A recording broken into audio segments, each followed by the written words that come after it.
Zachary, how are you? I'm good. How are you, Dave? Doing very well. Excited to talk to you today. Really interested to learn about your story, hear about your books.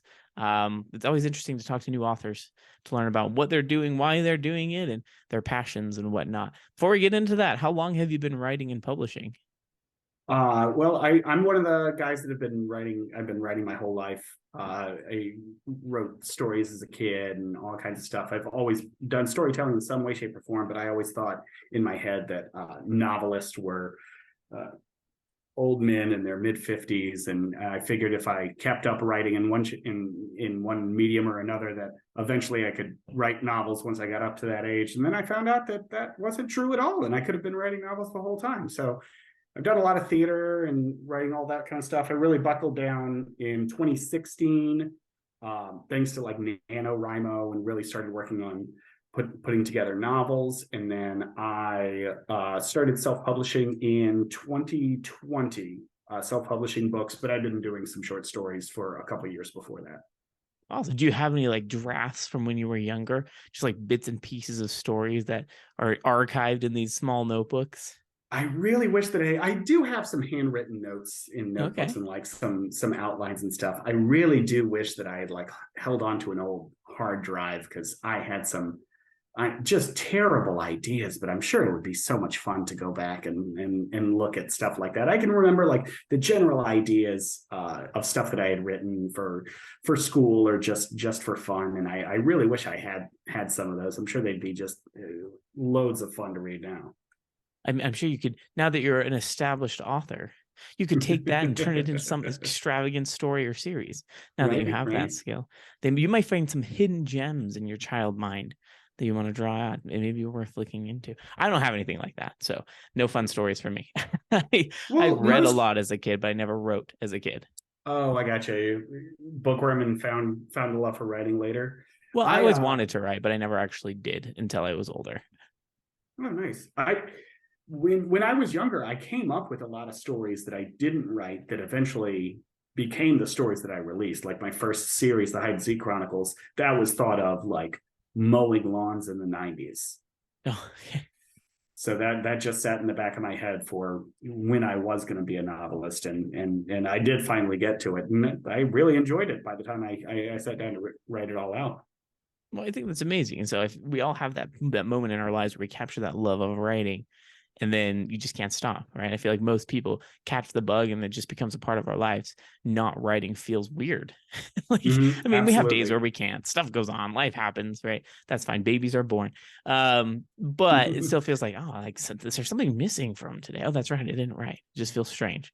Yep. So it's great. So how many books have you published at this point? I have six out. I have six and a novella out, and then my seventh is coming out for Valentine's Day. So yeah. Nice. Okay, excellent. Is this part of a series, that seventh book? No, the seventh book might be the start of a new series. Might be a book in one Okay. in a new series. It's a new universe, but I just launched the my YA fantasy pen name Zachary Jeffries this last year in October, I think it was, and so this is my second book, my second attempt in that field. Do you have a preference of do you like to switch back and forth with your writing? Do you like to work on projects concurrently with the you because you write kind of like juvenile type science fiction type stuff, right? As well Mm-hmm. as YA fantasy. Is that correct? Mm-hmm. That's correct. So you like Uh, to write them at the same time?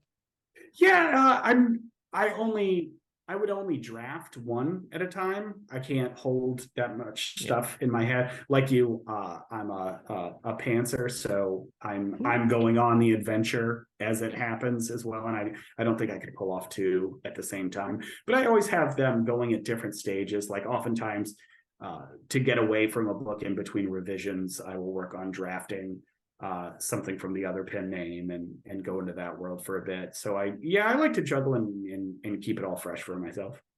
No, I think everyone has their own preferences. I'm always impressed with people who can write like 5 or 6 books at the same time. I cannot. I Yeah. mean, I probably could. I think there was one time where I kind of had Sunfire was actually born in the middle of writing the second book of the Lightbearer Chronicles, and Mhm. I wrote the first couple chapters and was like, I want to continue this, but I don't feel like I can. Because my mind is currently in Fantasyland. It's in the Lightbearer Chronicles, which is also third person, and Sunfire is written in Mhm. first person, which is like way different, right? Um, but part of the reason we're here is because you talked about how much you enjoy selling at in-person events, which is admittedly something I've never done before. So I'd love to pick your brain, learn from you, what that looks like, why you like it so much, and there's so much that we can learn from selling at in-person events. So first off, why do you like selling books at in-person events so much? Well, I mean, I'm a fan as much as I am a writer, so I'm in different fandoms, and I read popular books and things like that. So I love talking to people about that in person, Mhm. and what makes them tick and what makes them love certain things. Uh, as well as, I mean, I feel like connecting to readers gives me a good sense of expectation and who I'm writing for. It kind of puts a very specific face and a name to if I have an idea of something that someone would like, and I can write to what that person has specifically told me. So yeah, it's specifying who I'm writing for, as well as the camaraderie of meeting people that consume the same media as I do. Okay, yeah, and that totally makes sense, right? It's like getting a bunch of like-minded people in a room together is just going to be fun. Although for Mhm. me, it sounds terrifying. I am an introvert, so trying to put me in a room full of people, I'm going to shut down until I have to get to a certain point of comfort before I realize, like, okay, no, like I'm chill, I'm safe, things aren't going to go crazy, and then I can have a good time. But are you an introverted person generally, or do you find yourself more extroverted at these events?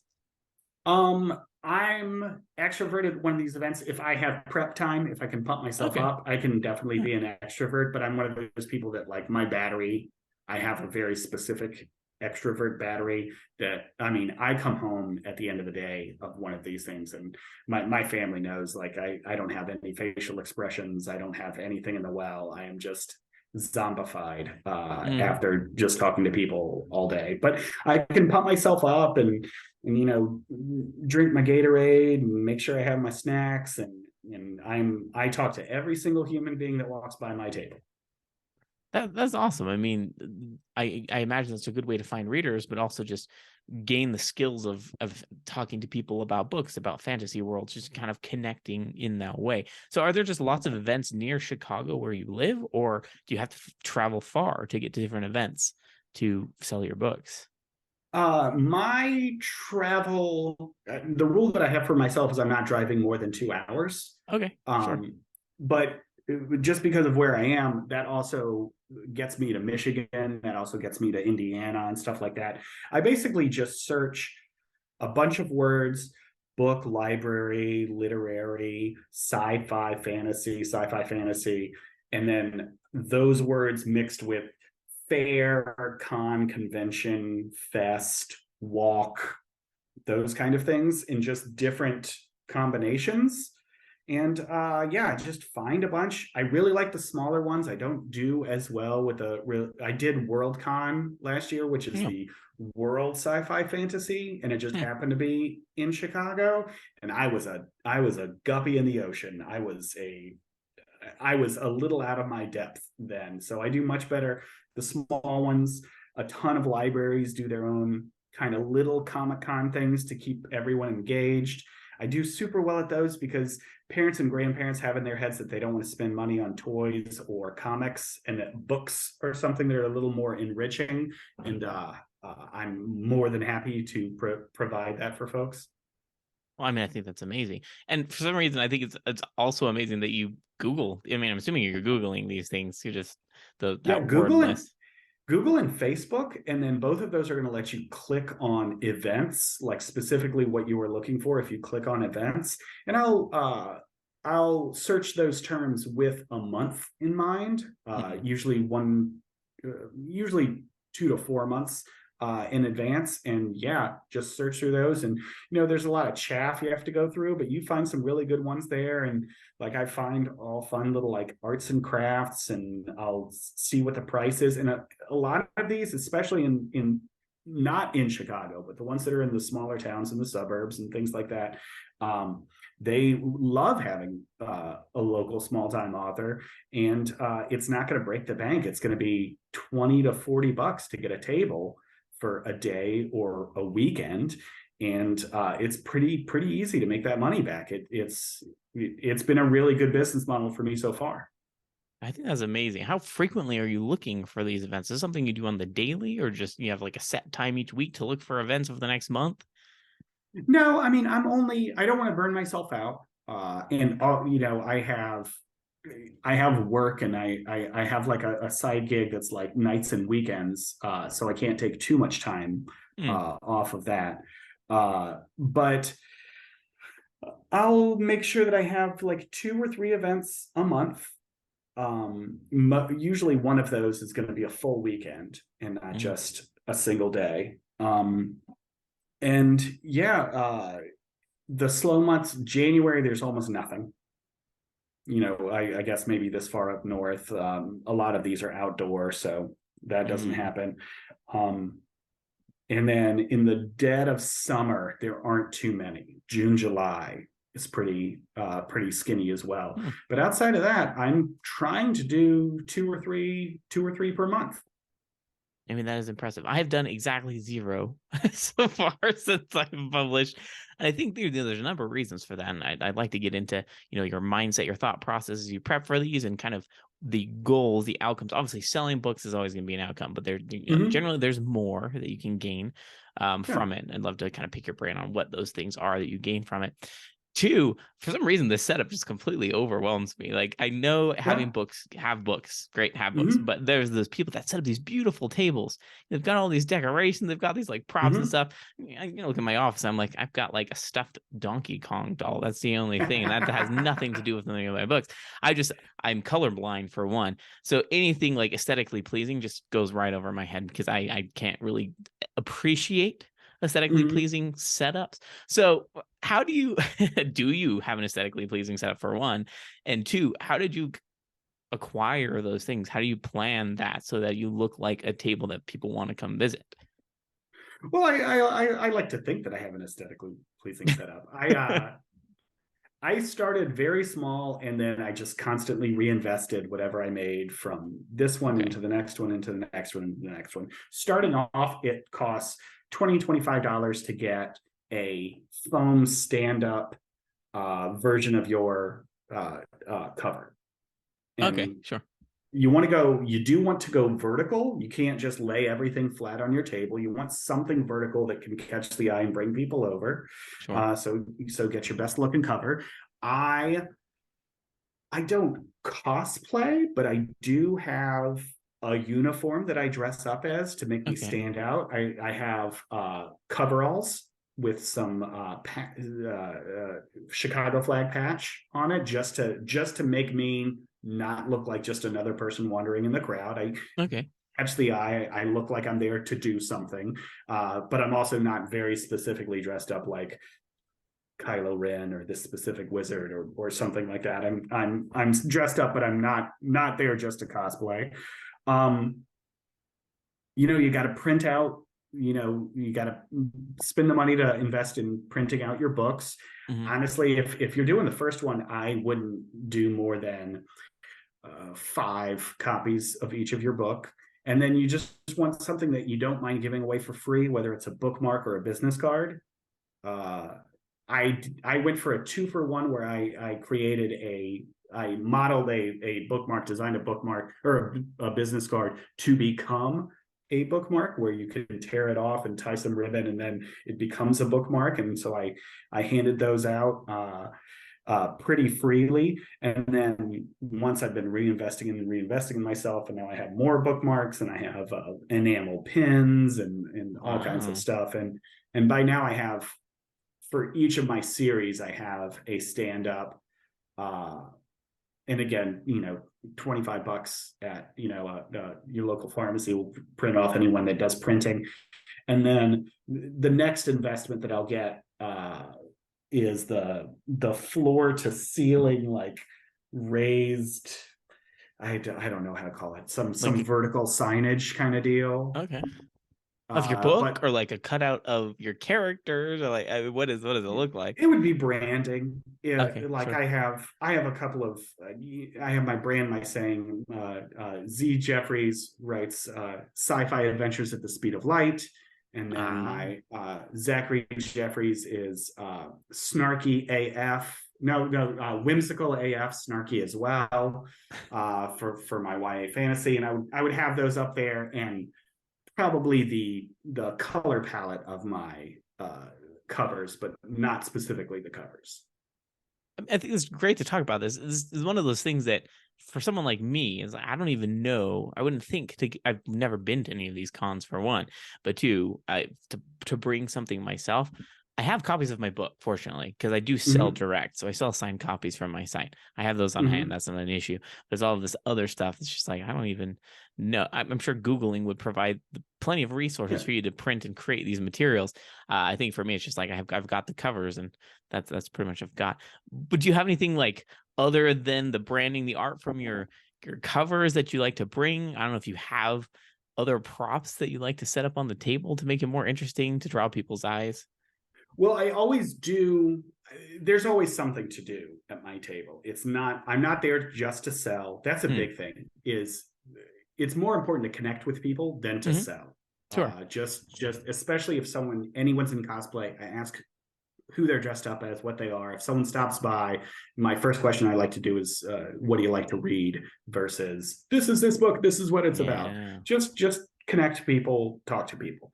Um, I'm sorry. What was the question again? Sorry. Oh, just the fancy props. You're going Oh, into doing stuff to do at yeah. your table. So for my middle grade stuff, I have an aspect in the next book that I don't fill in for myself, that I ask kids to vote on. Oh, okay. So I wrote a book, Pro Wrestling Saves Earth, and that takes place in the Southside Chicago suburbs.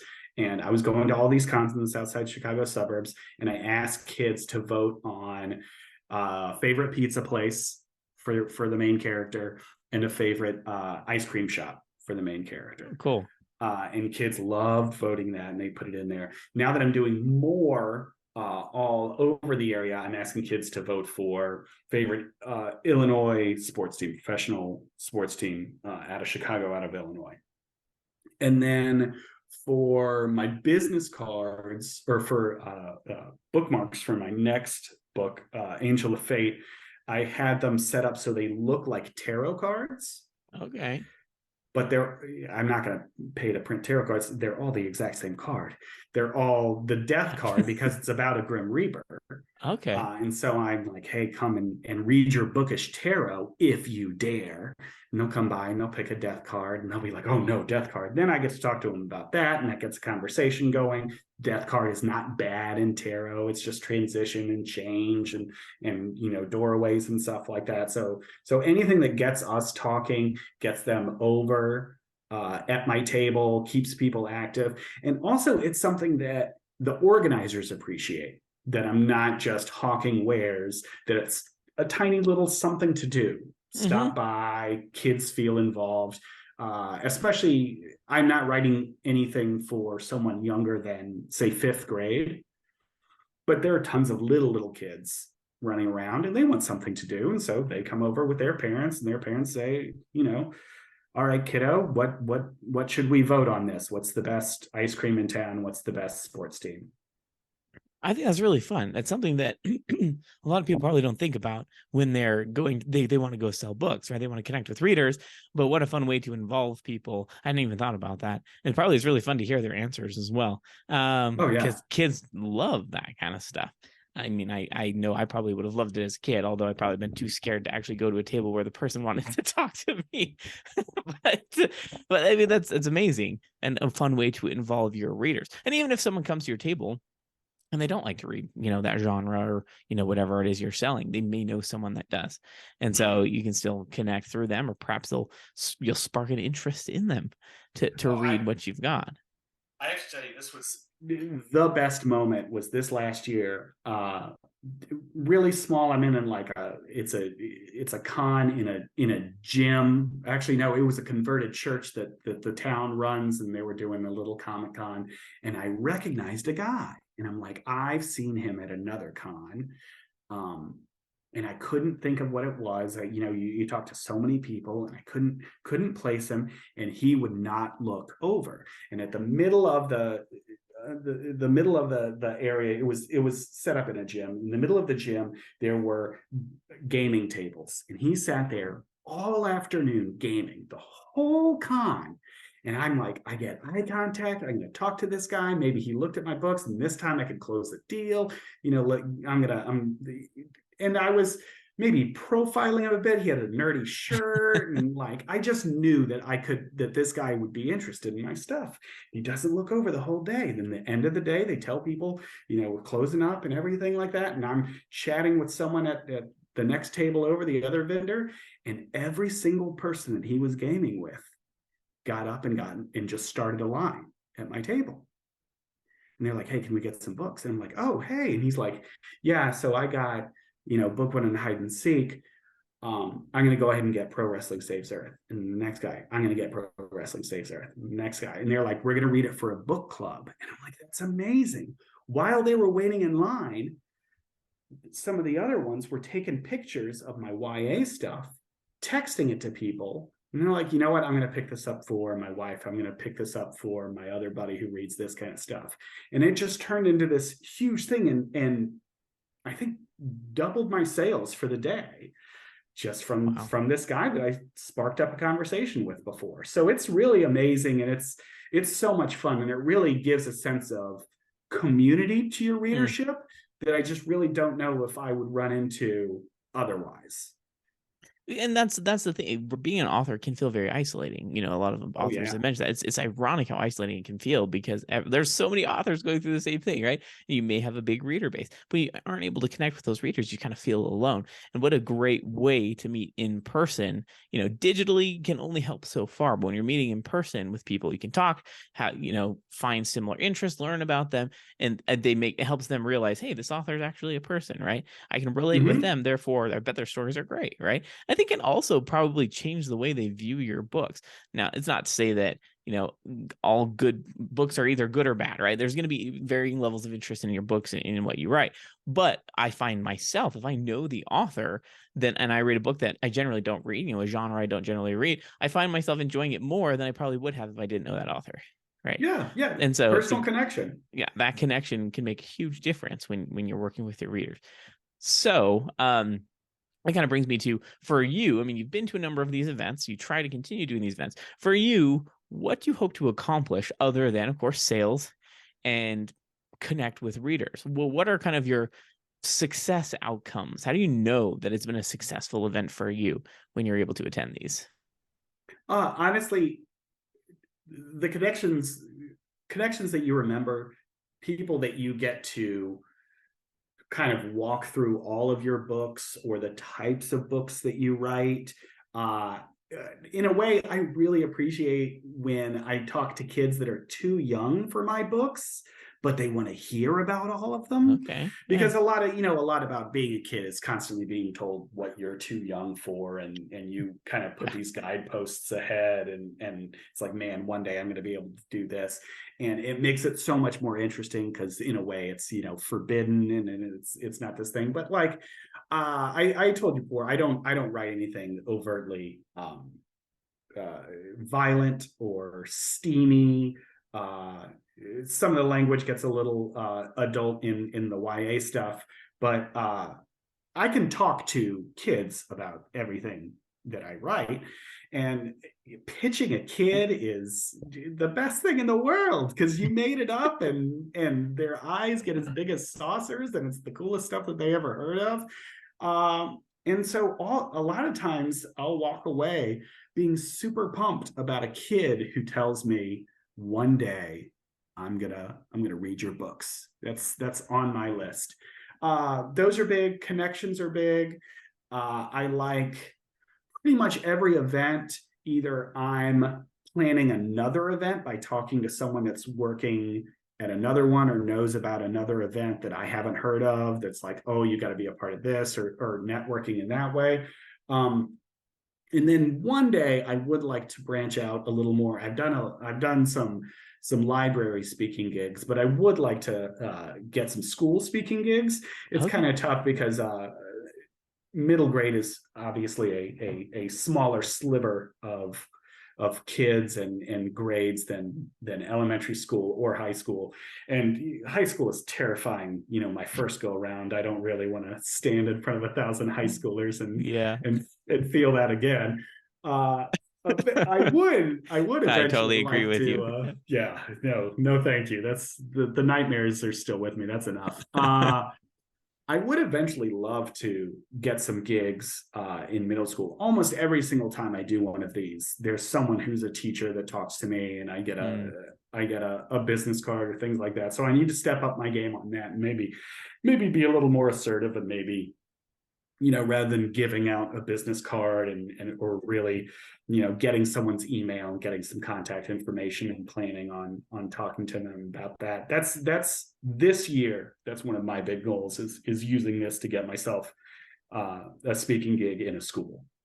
That's really fun. I have a friend down in St. George who does speaking events at libraries and schools, and he loves it. He thinks it's really fun. My books, ironically, are targeted more toward, well, one of the books is written towards middle grade, and then Mm-hmm. the series is more towards like high school, college age. So if I was doing in person, it would be at schools, and I'm not ready to go I to a think high school. yeah. Oh, and that is a literal nightmare. I literally have nightmares about that still. But I was just saying, or I was just thinking, you have about as many books as I had when I started. When I started doing this, because I started publishing during COVID, Mm-hmm. so these events weren't happening. So by the time these events did start happening, I had a backlist. I brought several books to there, Mm-hmm. and you know, a tough day of sales, so you're feeling a little down. All of a sudden, you sell one person a 4-book series that turns the whole day around. Uh, so having those puts you in a really good spot. You have a solid backlist. You have enough. It's not like all 5 of your books are in one series, so it's all you can sell Pretty is book close, one. But but yes, I get what you you mean. can Yep. sell stuff besides just the one book one. So Mm-hmm. everyone listening out there, if you have one book, or if you have only 3 books in one series, make sure you're not spending too much on your tables, because that's going to be tough to get that money back off of just one book, because chances are you're only selling book one most of the time. But yeah, if you get yourself a little backlist, you're in a solid place. You're in a good spot, and I think you might be. Well, the backlist is always something as an independent publisher. Backlist, backlist, backlist. It's what all the Mm-hmm. successful ones recommend. And it makes sense. I mean, logically, if you're doing anything, whether digitally or in person, the more you have, the more likely you're going to be able to hit people that are interested in more than one of your things, right? Yep. Why buy only one thing when they could buy 3 or 4, right? Because they know they're interested in what you've written. So all of this is excellent advice, and some kind of negative, not negative advice. What I'm looking for, advice for negative situations, right? Because they happen. What do you recommend you do if you do go to one of these events and nobody stops at your table? Because I've heard of It's people, they're like, I go to Yeah, book signings, or I go to these. I'm really excited about this event, and no one comes. Right? It happens. Right? yeah. Hopefully, it doesn't happen often. What do you recommend to authors who maybe find themselves in that situation? Well, I think having a very definitive sales goal might not be the best plan of action. Sure. I Okay. think Yeah. connecting with people, I think talking to as many people as possible is a more positive goal to have for yourself, something that you can control, so you're not dependent upon uh, the outcome of sales and what other people are doing. So I've had a 3-day con, and the first day was just not great, and it was Mm-hmm. really earlier on for myself, and I really just changed the mindset, and I said, all right, the goal isn't sales. I just want to talk to 100 people today. That's what I'm going to do. I'm going to talk to 100 people, and I did that by noon. So it turned it around. It had a better day. I think because I was less thirsty for those sales. I think I probably was connecting with people better, and my sales the second day were better. I think asking people what they write, asking people in costume what the costume is, or if you recognize the costume, talking about that, that's excellent. Be in the fandom. Chances are, if you're a writer, you're a reader, uh, these in theory are your people in some way, shape, or form. So be among your people, enjoy it. It's a con for you too. I had a Hmm. great conversation with a guy for like 30 minutes because I told him that he had a really nice cape, but it was a cloak. And he explained Hmm. to me why it was a Why cloak, it's a not a cloak. cape.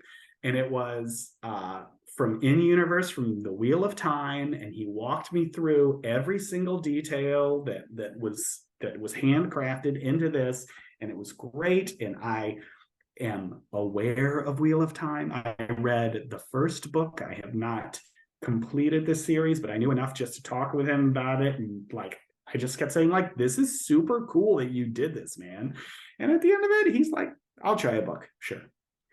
But I think, yeah, if the goal is connection more than sales, I think that's the right mind frame to avoid a negative experience.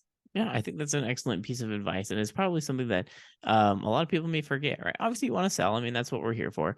Yeah. But I think most readers, at least I can speak for myself, right? Particularly for those of us that are doing this as a hobby and or, it's still kind of ramping up. It's nowhere near business side Mm-hmm. yet. We're not trying to make money quite yet. We're just trying to find a reader base. We're trying to find Mm-hmm. people to connect with, people to enjoy our stories.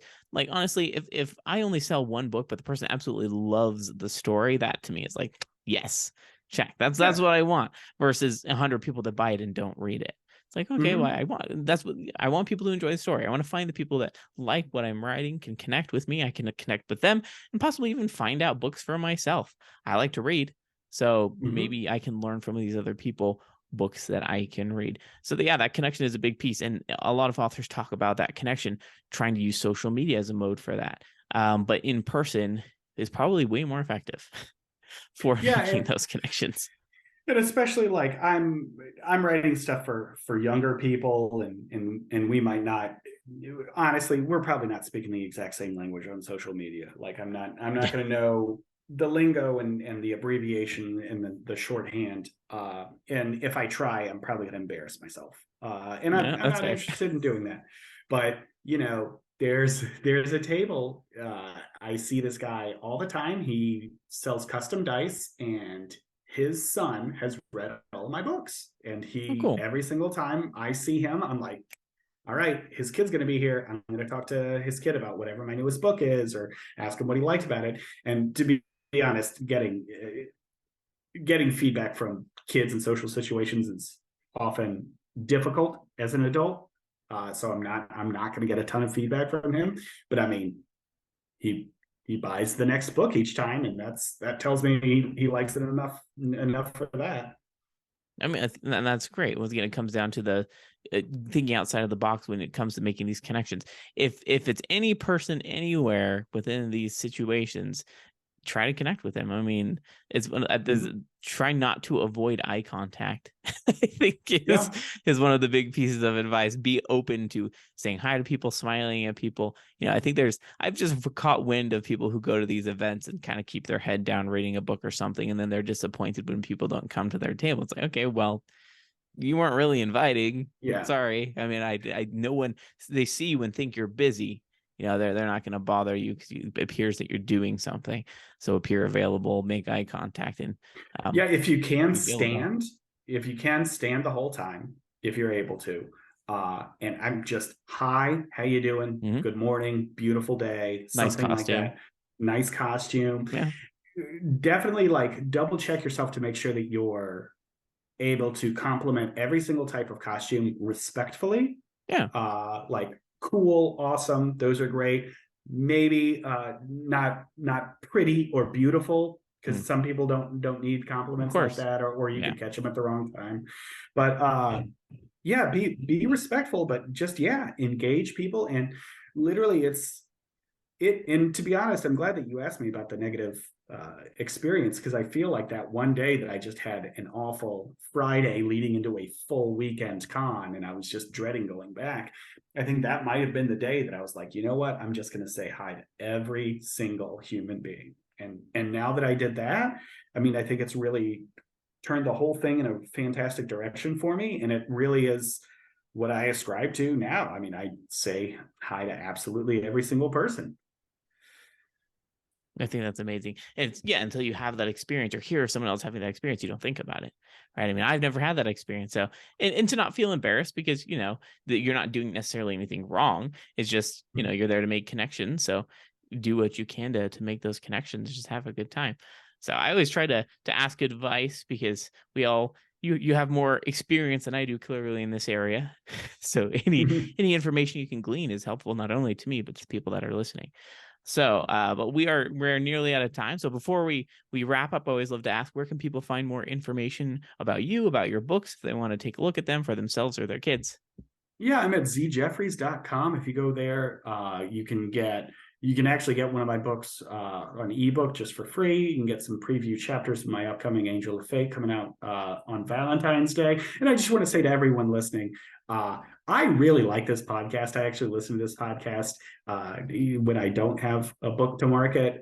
And I think if you can take the time after this to subscribe, give them 5 stars. This is the only podcast that I know of that you can get like advice on authorial voice and marketing, but also learn about like goats in heat or the life cycle of Cornish game hens and things like Oh that. yes. And but I really enjoy it. You're the only game in town that's doing something like this.